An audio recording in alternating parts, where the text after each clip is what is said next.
and things like that. And they're selling the Vietnam War. Well, including that, because I've been to the Chu Chi Tunnel. But and is then that things like that. the focal point, more or less, why people really go there? No, I think it's a combination of many things. First of all is that, It is just an added attraction. yeah, that Okay. those are just added attractions. But because they're able to package themselves in such a way that people want to go there. And we're not doing it? And I don't think we're doing it enough. I think there's some people who come here, but we're not packaging ourselves in such a way that it makes people come here or want to come here more than in other ASEAN countries. How about Right. banks?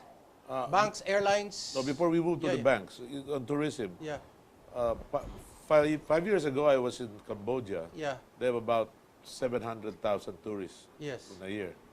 Now they have outgrown us. They have about close to 5 million tourists a year, Okay. where we remain at 3 to 3.5 million. Well, they're aiming for 8 million at 2015. Yeah. While we continue How do you talking do about that? it, how about banks and airlines? Yeah. What do you think of airlines?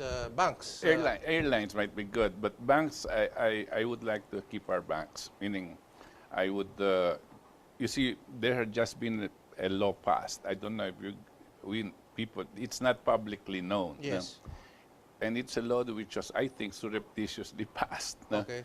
Because there was no debate. No. It passed through the Congress, lower house, Okay. went to the almost overnight. Okay. Everybody signed off, and all of a sudden, the president, and July of last year, it was signed, allowing banking operations to foreigners here in the Philippines. Yes. Banking operations. Oh, Disregarding any of this 60-40 thing. Okay. Now, my problem with that is this. yes. I don't think there's going to be indigenous capital coming in. I don't worry about this 100% owned foreign banks moving into trying to generate deposits. I don't worry about that because we don't have much money. You know? Yes. But what happens is they now have a facility, a vehicle, Yes. to be able to acquire Philippine assets. Makes sense. And they will acquire Philippine assets, Philippine corporations. And once they do this and acquire Via this foreign bank. via this vehicle, Yes. they can convert these assets without moving the assets out. They can convert that and what you call securitize this and start selling it off in speculative markets. Before you know it, our whole natural resources is in the hands of foreigners through this indirect vehicle. And this understanding what is going on right now in Wall Street, looking into the euro and how they are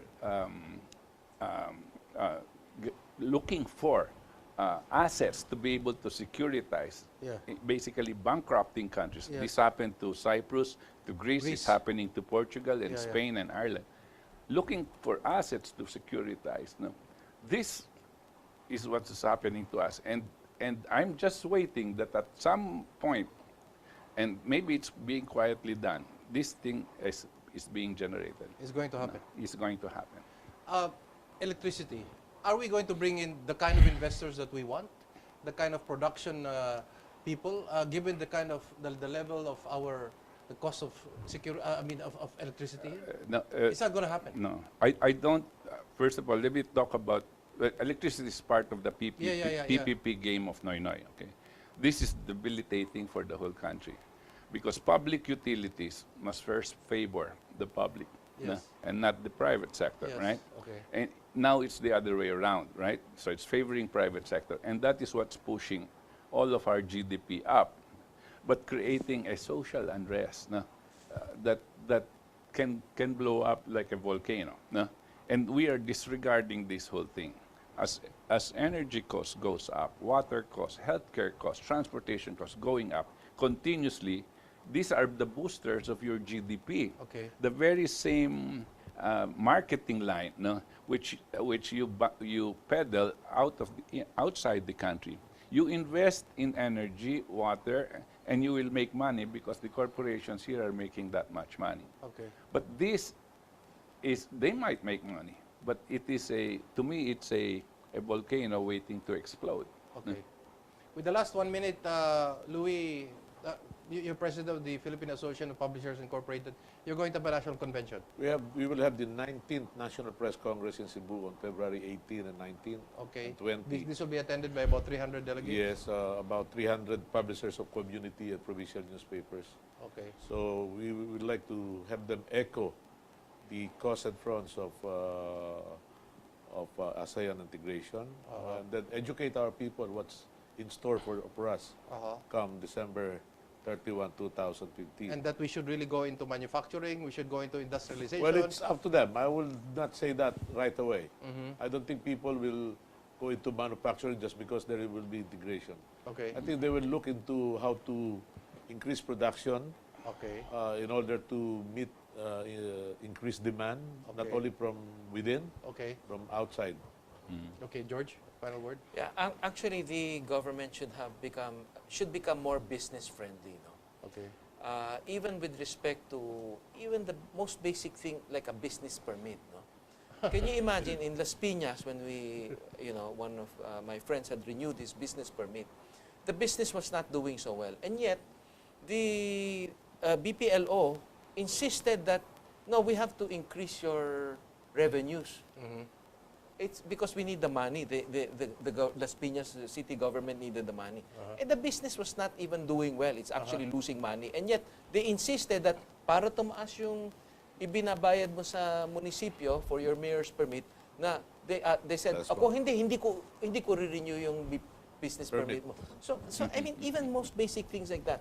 So what's happening is that you're really killing the goose that lays the golden eggs. Look at the attitude of the BIR. Yes. I mean, it's so adversarial. Okay. Right. It's almost squeezing people, it's squeezing blood out of stone. The numerous reports that is required, it's horrible. FYI, George, Kim Enares almost became the Chief Justice of the Supreme Court. Yeah. Final word. Well, I think we must always keep in mind that the Philippines is not the world and the world is not the Philippines. No? We are creating the same thing that we can say for the ASEAN region, right? There is something going on outside our region, outside our country, that we must pay very, very close attention to. This is the ongoing collapse of the global financial system. No?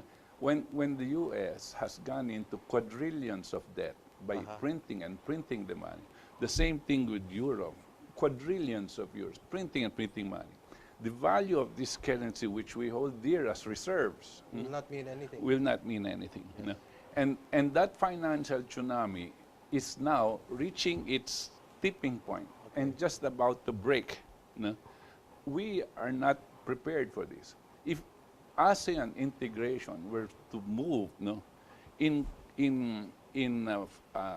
actual noting this particular development, no, and instead looking at China, Russia, and India, you know, who comprise maybe 40, almost 50% of the world population, and understand what they have been proposing.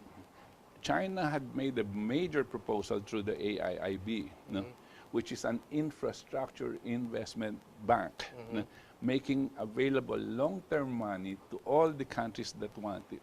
In energy, transportation, everything. No?